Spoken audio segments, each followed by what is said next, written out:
Hello my dear boys and girls, இன்னையில இருந்து officially 11th standard studentsக்காக நான் என்ன செய்ய போறேன் அப்படினா fighter batch classes ஸ்டார்ட் பண்ண போறேன். சார் fighter batch classes னா என்ன? fighter batch classesல நான் யூசுவலா என்ன செய்ய போறேன் அப்படினு பாத்தீங்கன்னா டெய்லியும் நிறைய அனிமேஷன்ஸ் எல்லாம் போட்டு ஓகே ஒரு 5 மார்க்க டெய்லி உங்களுக்கு நான் வந்து ஒரு வீடியோவா அப்லோட் பண்ண போறேன். நம்ம புக்ல இருக்கிற எல்லா 5 மார்க்கையும் ஈச் அண்ட் எவ்ரி டே ஒரு நாளைக்கு ஒரு 5 மார்க்னு என் கூட சேர்ந்து படிச்சுட்டே வாங்க. அப்படி படிச்சுட்டே வந்தீங்க அப்படின்னா புக் பேக் புக் இன்சைடு எல்லாத்துலயுமே என் கூட சேர்ந்து நீங்க எல்லா 5 மார்க்ஸையும் படிச்சு சூப்பர் ஸ்ட்ராங்கா எல்லாம் எக்ஸாம் வரும்போது சூப்பரா ரிவைஸ் பண்ணிடலாம். ஒரு 5 மார்க்கை நான் எப்படியாவது ஒரு 10 நிமிஷத்துக்குள்ள சொல்லி தர மாதிரி தான் இந்த கிளாஸஸ் எல்லாமே இருக்கும். சரியா? So it won't be long also. ஒரு நாளைக்கு 10 நிமிஷம் டைம் ஸ்பெண்ட் பண்ணி சூப்பரா படிச்சிடலாம். ஏன்னா சார் இன்னைக்கு என்ன question? Conservation of linear momentum, third chapter laws of motion la first 5 mark question book back la use it to find the recoil velocity of the gun. இந்த question முதல்ல நீங்க புரிஞ்சுக்கணும் அப்படினா உங்களுக்கு ரெண்டு law வந்து தெரியணும். ஒன்னு வந்து என்ன அப்படினா நியூட்டனோட செகண்ட் law. So நியூட்டனோட செகண்ட் law வந்து என்ன சொல்லுது அப்படினா rate of change of momentum force க்கு ஈக்குவலா இருக்கும். Force is equal to dp vector divided by dt. Rate of change of momentum க்கு ஈக்குவலானா force இருக்கும் அப்படினு சொல்லுது. ஒரு பொருள் இன்னொரு பொருள் மேல force கொடுக்குது அப்படினா அப்போ அந்த ஃபோர்ஸை வாங்குற பொருள் திரும்ப அது மேல இன்னொரு ஃபோர்ஸை எக்ஸர்ட் பண்ணும். கொஞ்சமாவது புரியுற மாதிரி பேசுறீங்களா அப்படின்னா நியூட்டன்ஸ் தேர்ட் லாடா. நியூட்டன் தேர்ட் லால நம்ம தாத்தா என்ன சொல்றாரு? For every action that is an equal and opposite reaction அப்படின்ற ஒரு விஷயம் சொல்றாரு இல்லையா? ஸோ நீ ஃபார்வர்டா ஒரு ஃபோர்ஸ் கொடுக்குற அப்படின்னா பேக்வர்டா ஒன்று இன்னொரு ஃபோர்ஸ் தள்ளும். இதுதான் ரீகாயில் ஆஃப் அ கன்லையும் நடக்கும். நான் வந்து அழகாக அந்த வீடியோலாம் காமிச்சு சூப்பராக உனக்கு இந்த கிளாஸ்ல டக்குன்னு சொல்லித்தரேன். ஸோ முதல்ல நம்ம என்ன செய்யலாம்? கான்செப்டுக்குள்ள போகலாம். சரியா? ஸோ முதல் விஷயம் by combining Newton's second law and third law, நியூட்டனுடைய second law and third law combine பண்ணி we can derive the law of conservation of total linear momentum. நம்மளால என்ன செய்ய முடியும் அப்படின்னா law of conservation of total linear momentum நிரூபிச்சு காமிக்க முடியும். எப்படி நிரூபிக்க முடியும்? இப்போ அதுக்கு நம்ம ஒரு ஐடியா எடுத்துப்போம். என்னன்னா நம்ம கிட்ட வந்து 2 பார்ட்டிகல்ஸ் இருக்கு. ரெண்டு வந்து என்ன ஆகுதுன்னா ஒன்னோட ஒன்று வந்து இன்ட்ராக்ட் ஆகுது. அப்போ ஒருத்தர் மேல ஒருத்தர் வந்து அவங்க என்ன செய்யறாங்க? அந்த இடத்துல வந்து ஒரு ஈக்குவல் அண்ட் ஆப்போசிட் ஃபோர்ஸ் அவங்க மேல எக்ஸர்ட் பண்றாங்க. சார் இது எனக்கு இன்னும் கொஞ்சம் புரியுற மாதிரி சொல்லுங்களேன் அப்படின்னா இந்த பாரு நம்ம கிட்ட ரெண்டு பார்ட்டிகல் இருக்கு. சரியா? இப்போ எனக்கு என்ன ஆகுது? ஒரு பார்ட்டிகலை நான் 1ன்னு எடுத்துக்கிறேன், இன்னொரு பார்ட்டிகலை 2ன்னு எடுத்துக்கிறேன். இப்போ 1 அப்படின்ற பார்ட்டிகல் எனக்கு என்ன செய்ய போகுது அப்படின்னா ஓகே F12 வெக்டார் அப்படின்னு ஒரு ஃபோர்ஸை வந்து யார் மேல எக்ஸர்ட் பண்ண போகுது அப்படின்னா 2 மேல எக்ஸர்ட் பண்ண போகுது. அப்போ என்ன சொல்றாங்க? நியூட்டன் தேர்ட் லா படி அப்ப இந்த 2ன்ற பார்ட்டிகல் உடனே என்ன செய்யும்னா இதுக்கு ஈக்குவல் அண்ட் ஆப்போசிட்டா F21 வெக்டார்னு இன்னொரு ஃபோர்ஸை 1 மேல கொடுக்கும். அப்போ ஒரு பாலை தூக்கி நீ செவுத்துல எறியறனா அப்ப அந்த பால் செவுத்து மேல எவ்வளவு ஃபோர்ஸ் கொடுத்ததோ அதுக்கு ஈக்குவலா அந்த செவுரு திரும்ப பால் மேல ஒரு ஃபோர்ஸ் கொடுக்குமா. இதான் நியூட்டனோட தேர்ட் லா. அப்போ இவங்க கணக்குப்படி என்ன சொல்றாங்க? A particle 1 exerts a force F12 vector. F12 vector னு பார்ட்டிகல் 1 ஒரு ஃபோர்ஸ் எக்ஸர்ட் பண்ணுச்சு அப்படின்னா அப்ப பார்ட்டிகல் 2 என்ன செய்யும் அப்படின்னா அதுக்கு ஈக்குவல் அண்ட் ஆப்போசிட்டா இன்னொரு ஃபோர்ஸ் எக்ஸர்ட் பண்ணும். அப்ப அதை நீ எப்படி எழுதணும்னா -F21 வெக்டார்னு எழுதணும். யானேன் சார் எதுக்கு இங்க நெகட்டிவ் சைன் போட்டீங்க? உனக்கே தெரியும் நெகட்டிவ் சைன் நான் ஏன் போடுறேன்னா அது ஈக்குவல் அண்ட் ஆப்போசிட் டைரக்ஷன்ல இருக்கு. அப்ப அது ஆப்போசிட் டைரக்ஷன்ல இருக்குன்றத காமிக்கிறதுக்கு நான் நெகட்டிவ் போட்டாகணும் இல்லையா? இப்போ நெக்ஸ்ட் வந்து நான் என்ன செய்ய போறேன் அப்படின்னா இந்த ஃபோர்ஸை இன் டர்ம்ஸ் ஆஃப் மொமெண்டம் எடுத்து எழுத போறேன். அது என்ன இன் டர்ம்ஸ் ஆஃப் மொமெண்டம்?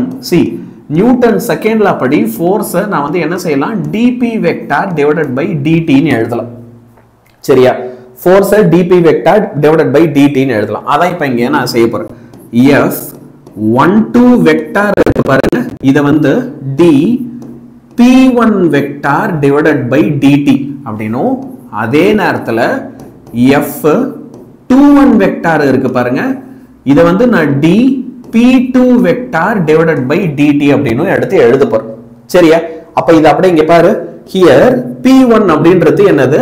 இது வந்து ஒரு மொமெண்டம். யாரோட மொமெண்டம்? Of particle 1.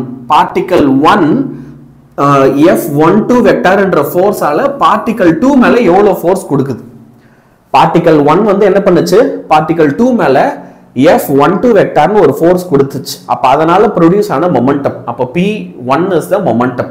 அதே மாதிரி P2ன்றது என்னது? ஃபர்தர் அதே மாதிரி P2 vector is the momentum of the particle 2 ரெண்டாவது பார்ட்டிகல் உடைய மொமெண்டம் ஓகே இது எதனால அப்படினா F12 வெக்டார் வந்து பார்ட்டிகல் 1 மேல ஆக்ட் ஆனதுனால அப்படினு சொல்றாங்க அப்போ நான் ஏற்கனவே எழுதின ஃபார்முலால இப்போ வந்து என்ன செய்யலாம் d p1 vector divided by dt will be equal to minus of d p2 vector divided by dt ன்னு எழுதலாம் இப்போ நல்லா கவனி இந்த ஸ்டெப்பை நான் வந்து இங்க என்ன செய்ய போறேன் அப்படினா இத வந்து இந்த பக்கம் கொண்டு வர போறேன் கொண்டு வந்தா என்னவாயிடும் கொண்டு வந்தா இங்க மைனஸா இருக்கிறது பிளஸ் ஆயிடும் அப்ப இங்க பாரு d p1 vector divided by dt plus d p2 vector divided by dt equal to 0 ன்னு ஆயிடும் இந்த பக்கம் இருக்கிறது இங்க வந்துச்சுனா இங்க 0 தான இருக்கணும் சரியா இப்போ 0 ன்னு ஆனதுக்கு அப்புறம் நான் வந்து என்ன செய்ய போறேன் d divided by dt ய காமனா வெளிய எடுத்துறேன்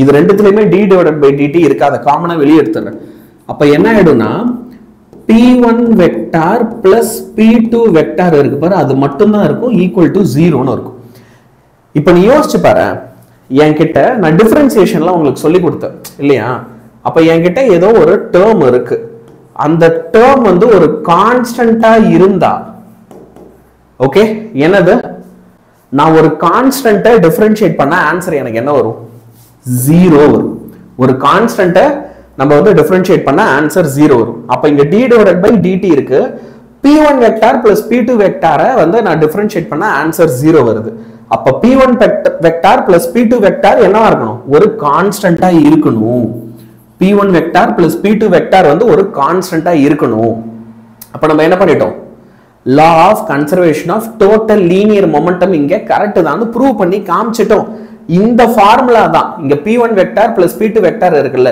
இதுதான் வந்து total linear momentum இந்த ஃபார்முலா தான் total linear momentum அப்ப இது உண்மைதான் அப்படின்றத இந்த உலகத்துக்கு நிரூபிச்சு காமிச்சாச்சு சரியா இப்போ இந்த கான்செப்டை எப்படி recoil of a gunல கொண்டு வரோம் முதல்ல recoil of a gunனா என்னது நீ என்ன செய்ய போற ஒரு துப்பாக்கி இருக்கு அந்த துப்பாக்கியில இருந்து ஓகே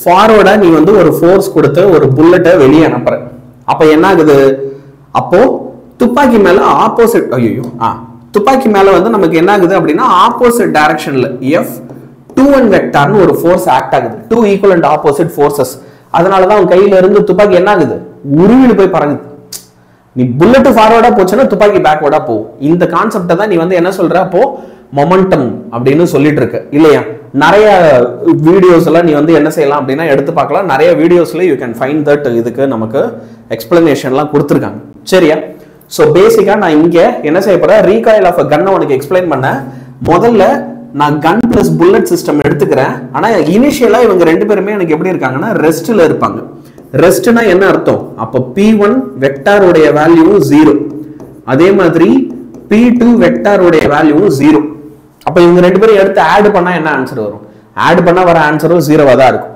சரியா initially the gun and the bullet are at rest ரெண்டு பேருமே ரெஸ்ட்ல இருக்காங்க hence the total linear momentum of the system is 0 அப்ப அதனால என்ன ஆயிடும் p1 vector plus p2 vector ரெண்டுமே 0 வா தான் இருக்கும் let p1 vector be the momentum of the bullet and p2 vector be the momentum of the gun before firing சுடுறதுக்கு முன்னாடி தனித்தனியா இருக்குது ரெண்டு இன்னும் சுடவே இல்ல சரியா so the total momentum before என்னவா இருக்கணும் p1 vector plus p2 vector உடைய வேல்யூ 0 வா இருக்கணும் சரி இப்ப சுட்டதுக்கு அப்புறம் என்ன ஆகும் so சுட்டதுக்கு அப்புறம் வந்து என்ன ஆகும் அப்படின்னு பார்த்தனா இவங்களோட மொமெண்டம் மாறிடும் so according law of conservation of linear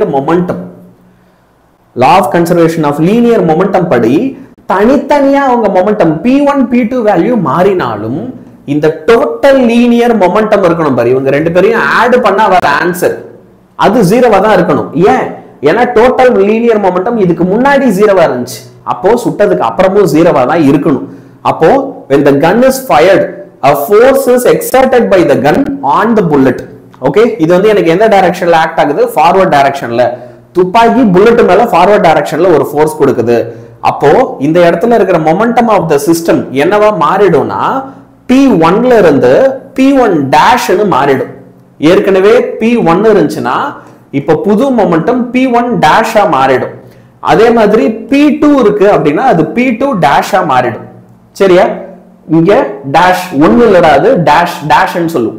சரியா? அப்போ இங்க வந்து அப்போ மறுபடியும் என்ன கதை சொல்றாங்க, நீ இந்த P1 டேஷையும் P2 டேஷையும் எடுத்து ஆட் பண்ணா மறுபடியும் வரப்போற ஆன்சர் வந்து என்னவா இருக்குமா, ஜீரோவா தான் இருக்குமா. சரியா? அப்ப நீ என்ன சொல்லலாம், இந்த பாரு P1 dash vector plus P2 dash vector ஜீரோவா இருக்கும். அப்ப இதை இந்த பக்கமா எடுத்துட்டு வா. அப்போ P1 dash vector is equal to minus of P2 dash vector. இந்த பக்கம் வந்துச்சுன்னா மைனஸா மாறிடும். அதை தான் இங்க எடுத்து சொல்றாங்க. அப்ப இது என்ன இம்ப்ளை பண்ணுதுன்னா, இந்த ரெண்டு மொமெண்டமும் வேற வேற டைரக்ஷன்ல இருக்கும். சரியா? So the momentum of the gun is exactly equal but in opposite direction to the momentum of the bullet. So this is the reason after firing the gun suddenly உனக்கு வந்து என்ன ஆகுதுன்னா, அந்த புல்லட் வந்து பேக்வர்டா ஃபயர் ஆகுது, அப்போ பேக்வர்டா நகருது. அப்ப இதுதான் வந்து நம்ம என்ன சொல்லுவோம்னா ரீகாயில் மொமெண்டம். அப்ப அந்த துப்பாக்கி மேல ஆக்ட் ஆன மொமெண்டம் வந்து minus P2 vector minus. Okay, அவ்வளவுதான். இப்போ இதை நான் PDF ஆவும் உனக்கு ஷேர் பண்றேன், டவுன்லோட் பண்ணிக்கோ. இப்போ நான் இங்க போர்ட்ல என்னென்ன டெக்ஸ்ட் காமிச்சனோ இதெல்லாம் நீ எக்ஸாம்ல அப்படியே எழுதிட்டேன்னா உனக்கு 5 மார்க்ஸ். சரியா? எவ்ரிடே ஒரு 5 mark starting from today it is going to come. Get ready. அழகா என் கூட சேர்ந்து எல்லாத்தையும் என்ன பண்ணிடு, படிச்சு முடிச்சிரு. All the best. Bye by.